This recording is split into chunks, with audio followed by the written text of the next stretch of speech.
నమస్కారం. ముఖాముఖి కార్యక్రమానికి స్వాగతం. నేను మీ డాఫర్. తన జీవితంలో జరిగిన కొన్ని ముఖ్యమైన సంఘటనలు మనతో పంచుకోవడానికి ఈరోజు మన ముందుకు వచ్చారు బీరకాయల బాబు గారు. నమస్కారం సార్. నమస్తే డాఫర్ గారు.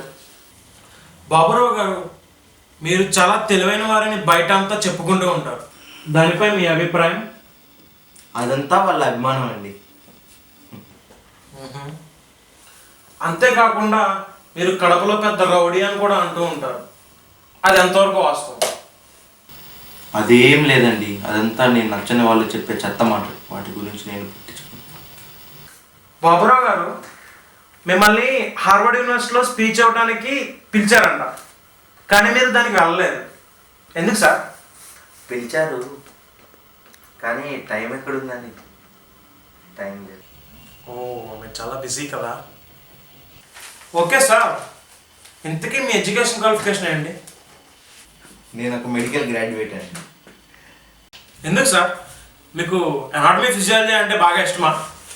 అబ్బే అదేం లేదండి, జనరల్గా నాకు మ్యాథ్స్ హిస్టరీ అంటే చాలా ఇష్టం అండి. అవునా? అదేంటి సార్, ఎంబీబీఎస్లో మ్యాథ్స్ హిస్టరీ ఉండవుగా? ఉంటుంది, ఎందుకు ఉండదు? మ్యాథ్స్ హిస్టరీ కూడా ఉంటాయి. నేను ఒక ఎంబీబీఎస్ స్టూడెంట్నే. ఏముంటాయి చెప్పండి, ఏముంటాయి? ఎంబీబీఎస్లో ఎనాటమీ ఉంటుంది, ఫిజియాలజీ ఉంటుంది, ఇంకా హిస్టాలజీ చాలా సబ్జెక్టులు ఉంటాయి, కానీ ఈ మ్యాథ్స్ హిస్టరీ మాత్రం ఉండవు సార్. ఉంటుంది, ఎందుకు ఉండదు?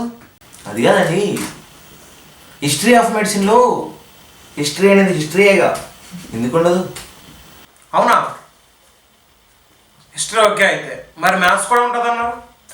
మరి మ్యాథ్స్ అంటే ఒక గుండెకాయ ఉంటుంది, ఒక లివర్ ఉంటుంది, 2 కిడ్నీలు ఉంటాయి, 2 చేతులు ఉంటాయి, 2 కాళ్ళు ఉంటాయి, ఎముకలు కూడా ఎన్నో ఉంటాయి కదండి, 206 చిల్లర.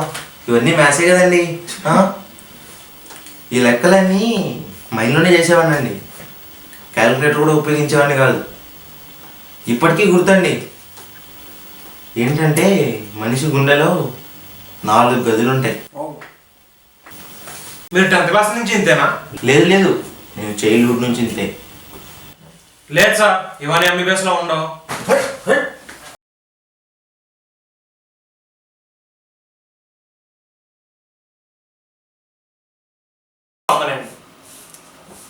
అవి ఆగావు, అవి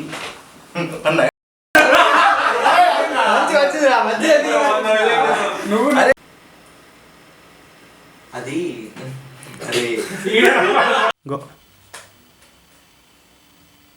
అరే